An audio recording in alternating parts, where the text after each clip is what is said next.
Bismillahirrahmanirrahim.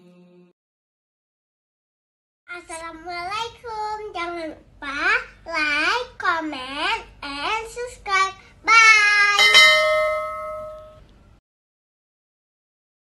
Buang sampah 5 kali di dalam sungai, kena saya hukuman. Pahala saya yang banyak dalam sisi ibadah maghfirah bisa berkurang.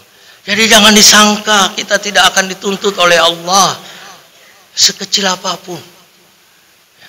Karena itu mencintai Rasulullah artinya dalam seluruh aspek kehidupan beliau. Beliau mencintai kebersihan, maka cintailah kebersihan. Jaga lingkungan. Subhanallah. Mudah-mudahan kita menjadi orang yang akan bersama Rasulullah nanti di dalam surga. Jemaah yang dicintai Allah, S3 hari ini spesial. Ya, Pak Dedi ini spesial karena ada goes ya. Yang ke-13 nggak ada goes, hanya 12 ini ya. Jemaah, ini saya pakai gamis ini ya. Tapi tadi saya bawa sepeda tuh dah. Saya pakai baju goes. Ya. Dari Ketapang. Rombongan saya nih masih banyak yang pakai baju goes ya. Jadi orang Islam itu kata Rasulullah yang dicintai oleh Allah adalah orang yang kuat ya. Al-mu'minul qawiyyu khair wa ahabbu ilallah minal mu'mini dhaif wa fi kulli khair. Hadis riwayat Muslim. Mukmin yang kuat lebih baik dan lebih dicintai Allah daripada mukmin yang lemah, dan pada keduanya ada kebaikan. Nah, para ulama mengatakan kuat di sini tidak hanya kuat fisik.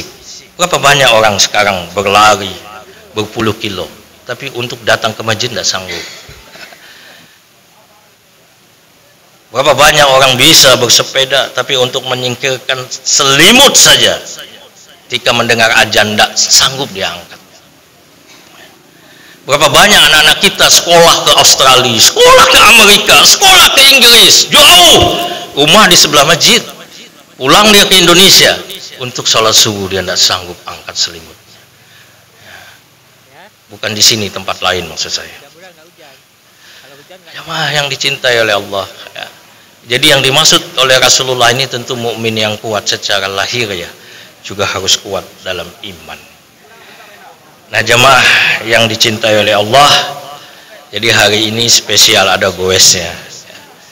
Jadi Pak Dedi kami tidak pulang lagi, nanti kami langsung di mana tempat ngopinya, langsung ke sana ya.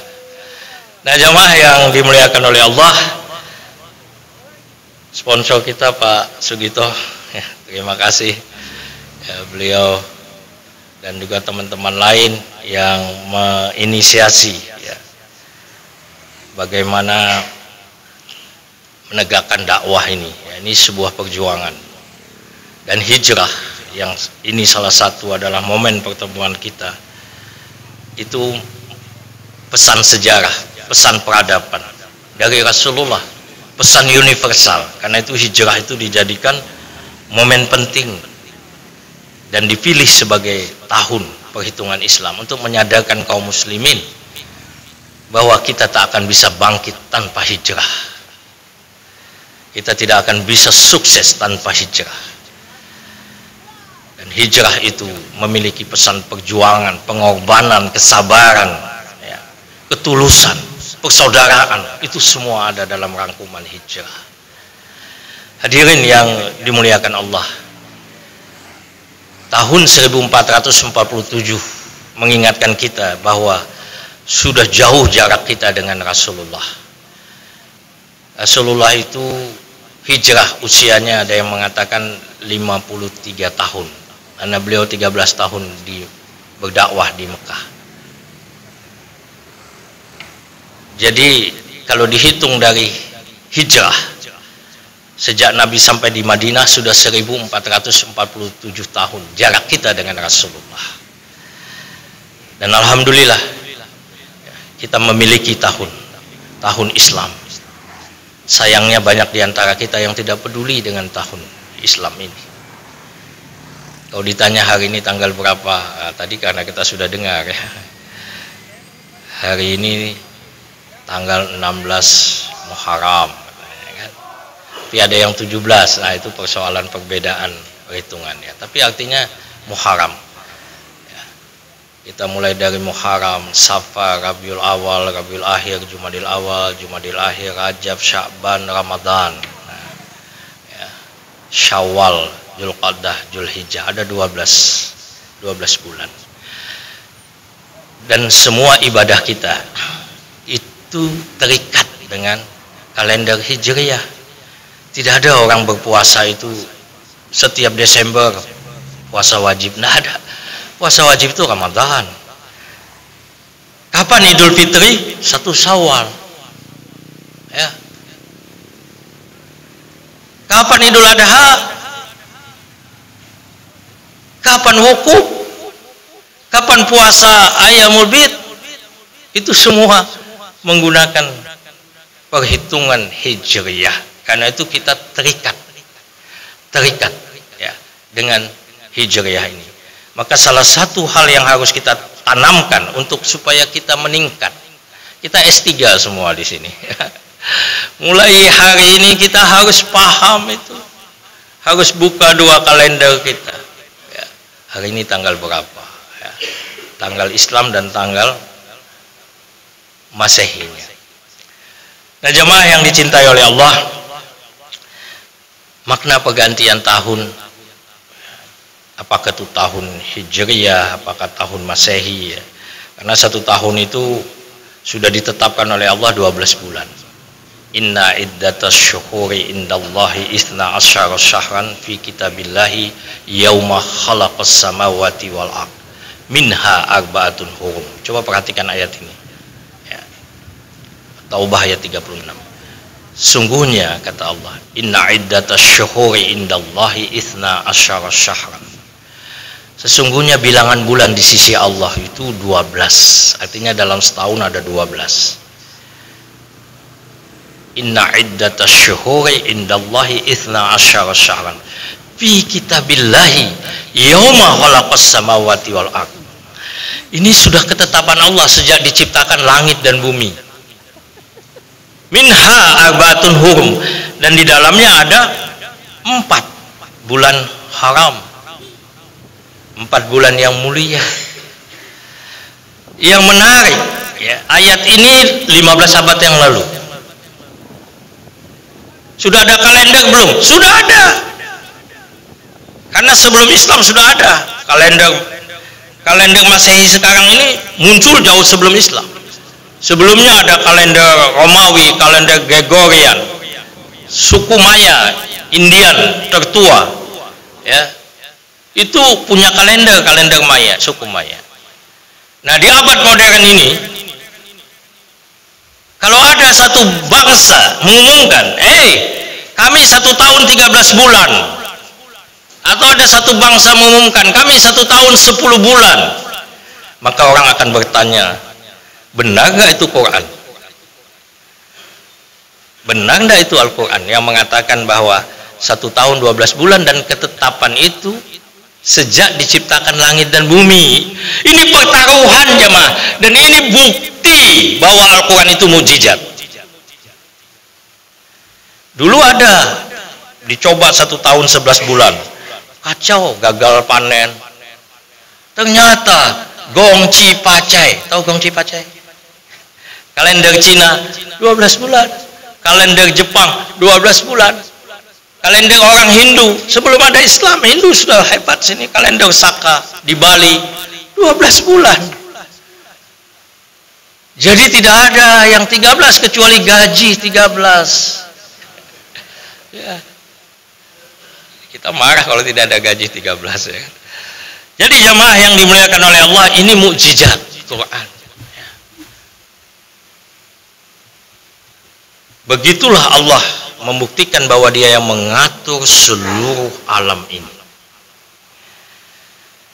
Maka pergantian tahun menyadarkan kita bukan sekedar pergantian angka 2025 jadi 2026, 1446 jadi 1447, bukan. Pergantian tahun menyadarkan kita bahwa alam ini ada yang mengendalikan.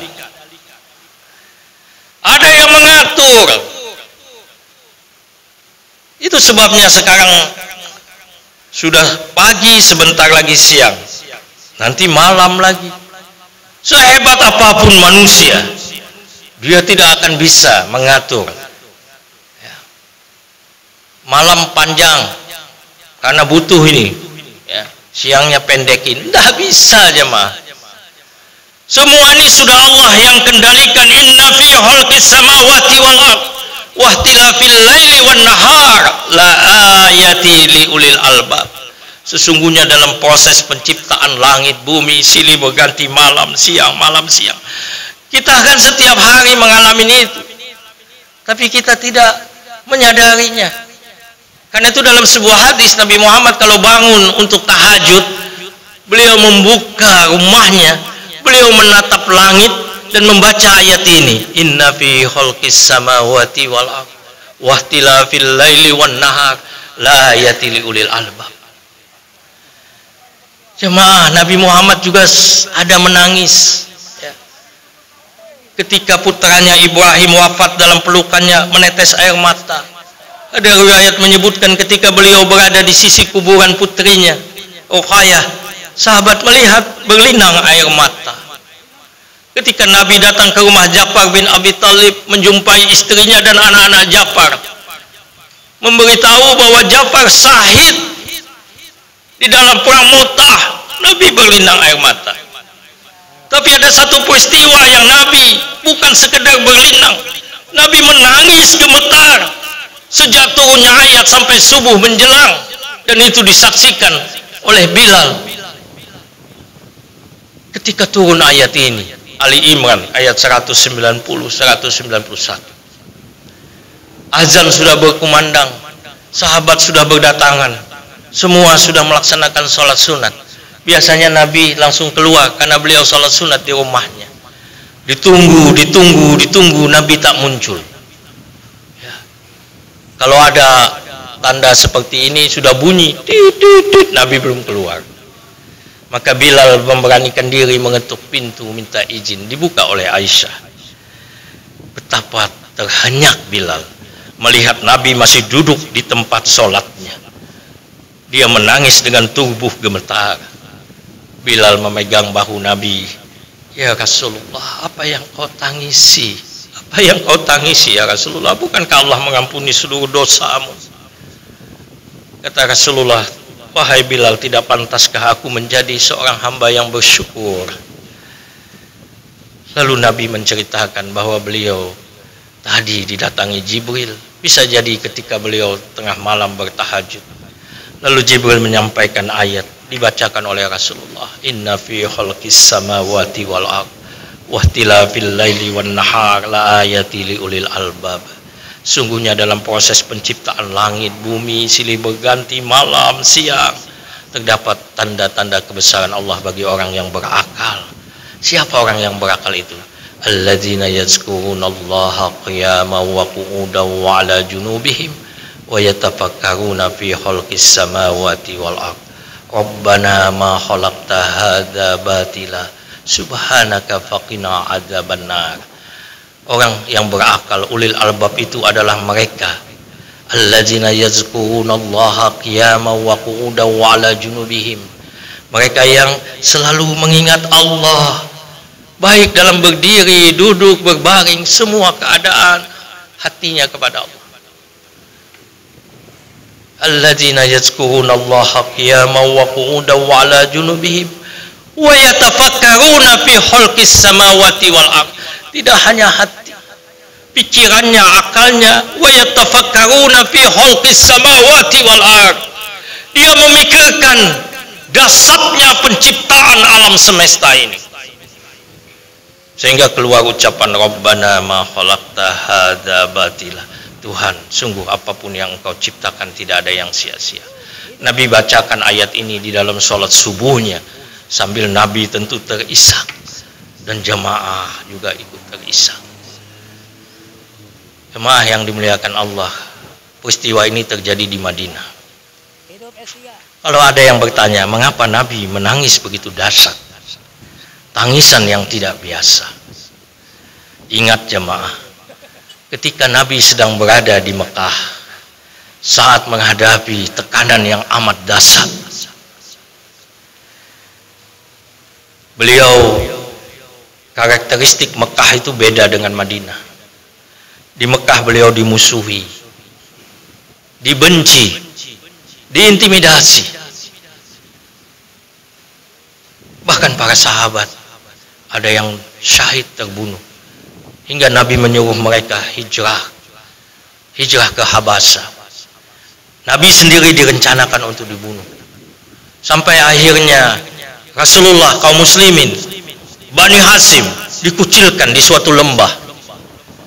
Kalau kita di kampung Punge ini diblokir di depan, tak boleh ada yang masuk ke sini, dan yang keluar pun dijaga.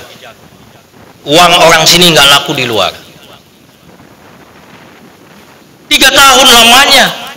Nama tempat itu Si'ib Abi Thalib. Kalau di Masjidil Haram, ya, di dekat tempat lahirnya Nabi, itulah wilayah Si'ib Abi Thalib, ke belakang. Si'ib Abi Thalib. Jamaah yang dicintai Allah, 3 tahun kelaparan, haus, ya, penderitaan. Selesai itu, Nabi belum selesai ujian beratnya. Istrinya sakit. Karena begitu 3 tahun Khadijah melayani, membantu orang-orang yang lemah. Pamannya Abi Thalib sakit di saat Nabi membutuhkan mereka. Karena Nabi dalam tekanan perjuangan, Allah wafatkan istrinya. Allah wafatkan Khadijah. Dan Nabi juga kehilangan pamannya. Dan yang membuat Nabi berduka, pamannya wafat dalam keadaan musyrik, tidak beriman. Pukulan yang hebat, kejam ke Allah kepada Rasulullah. Mengapa Allah mengangkat orang-orang yang selama ini melindungi Nabi, memberi dukungan yang begitu luar biasa, sehingga Nabi sekarang dalam kesendirian? Ramadan Al-Buti di dalam sirahnya mengatakan, Allah ingin menunjukkan kepada dunia bahwa Muhammad sukses bukan karena manusia. Kalau sampai pikiran kita mengatakan biarlah Khadijah hidup sampai Nabi sukses menjadi pemimpin besar di Madinah, maka dunia hari ini, terutama musuh-musuh Islam, akan dengan gampang menuduh Muhammad sukses karena dukungan finansial, istrinya orang kaya, dukungan pamannya yang punya pengaruh. Tidak. Allah ingin membuktikan bahwa Muhammad semata-mata didukung oleh Allah, keberhasilan beliau. Ya, jamaah, saat itulah terjadi Isra dan Mi'raj. Apa yang terjadi dengan Isra dan Mi'raj dan hubungannya dengan tangisan Nabi di kamarnya? Jamaah, hari ini alhamdulillah kita bisa lihat YouTube, lihat video bagaimana dahsyatnya angkasa luar. Tapi jangan sombong sekali. Sebelum teknologi hebat hari ini, Nabi Muhammad sudah menyaksikan semua itu. Bukankah di dalam ayatnya, Subhanalladzi asra bi abdihi lailam minal masjidil haram ilal masjidil aqsa alladzi barakna haulahu linuriyahu min ayatina innahu huwas samiul basir. Perjalanan itu Allah ingin memperlihatkan linuriyahu min ayatina, sebagian dari tanda-tanda kedahsyatan. Sehingga ketika Allah mengatakan inna fi khalqis samawati wal ardi wa ikhtilafil laili wan nahar, Nabi bergoncang karena Nabi sudah langsung berinteraksi dengan alam semesta. Bagaimana beliau berangkat dari Mekah menuju Masjidil Aqsa. Beliau mampir di Madinah, beliau mampir Yasrib dulu, beliau mampir di Bethlehem, beliau mampir di Bukit Tursina, beliau mampir di Madian, lalu akhirnya berjumpa para nabi dan rasul. Beliau menjadi imam di Masjidil Aqsa yang hari ini dikuasai oleh Zionis Israel. Lalu beliau naik ke langit. Masya Allah, peristiwa inilah yang menjadikan tangisan Nabi begitu dahsyat. Dan mudah-mudahan kita juga bisa merasakan getaran itu ketika ayat-ayat kauniyah, ayat-ayat tentang alam dibacakan. Jadi pergantian tahun menyadarkan kita bahwa ada Allah pencipta alam semesta ini. Jemaah, kalau tanya dengan saya berapa luas bumi, berapa diameter bumi, insya Allah saya bisa jelaskan, karena saya mengajar juga ilmu kebumian di USK, di teknik geologi. Tapi kalau tanya berapa luas langit, jangankan saya yang awam, para ilmuwan yang mendalami ilmu astrofisika, astronomi, semua angkat tangan. Begitu dahsyat, langit itu terus berkembang, pengetahuan mereka terus terupdate. Apalagi sekarang itu ada satelit yang banyak. Kita bisa bertelepon ke Amerika, kita bisa bertelepon ke Mekah, itu karena ada satelit. Kita bisa ambil uang sekarang ini di mana saja hanya dengan gesek-gesek, karena ada satelit. Kalau tiba-tiba tidak bisa apa-apa, sinyal hilang, satelit bermasalah. Jemaah yang dicintai oleh Allah, ya. Ada satelit yang punya teropong sekarang ini, namanya teropong Hubble. Dulu diciptakan oleh Hubble di bumi, sehingga Hubble dengan teleskopnya mencoba memahami alam semesta. Tapi sekarang dengan satelit, si Hubble ini selalu mengirim foto. Sama kalau ini siaran langsung, ini bisa didengar di mana saja. Ada yang sekarang sedang foto saya, dikirim ke temannya. Maka Hubble itu ngirim terus. Itu sebabnya ilmuwan langit mengatakan, ahli-ahli, alam semesta ini dahsyat. Masya Allah, Allah yang mengendalikan semua. Tiba-tiba mobil kita tidak bisa berjalan, starter tidak mau, Honda tidak mau, rupanya BBM-nya habis. Saya hanya ingin mengatakan kita bisa bergerak karena ada energi. Energinya itu namanya BBM. Ya. Apa? Petralit apa? Petramak, ya. Petramak rasa petralit.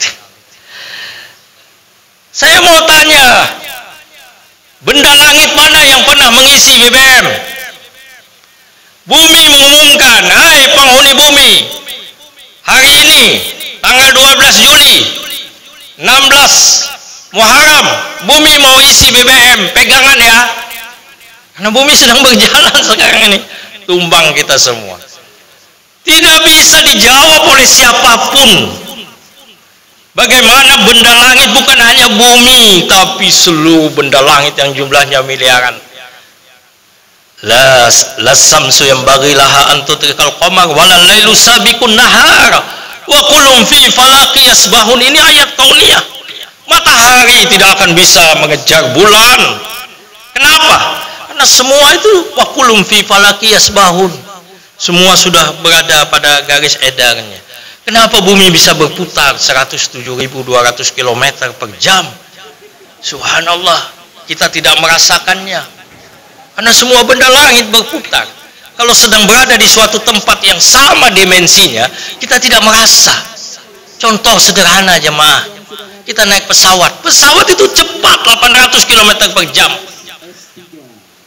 Orang di dalam pesawat apa terpelanting? Kan tidak, duduk dengan tenang. Naik bis, naik mobil. Tapi orang yang di luar mobil, karena tidak berada dalam dimensi kita, dia nggak bisa kejar. Dia melihat mobil kita bergerak cepat. Kita tidak tahu bahwa pesawat ini sebenarnya sedang bergerak.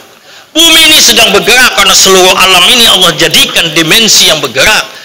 Ini kuasa Allah. Kuasa Allah.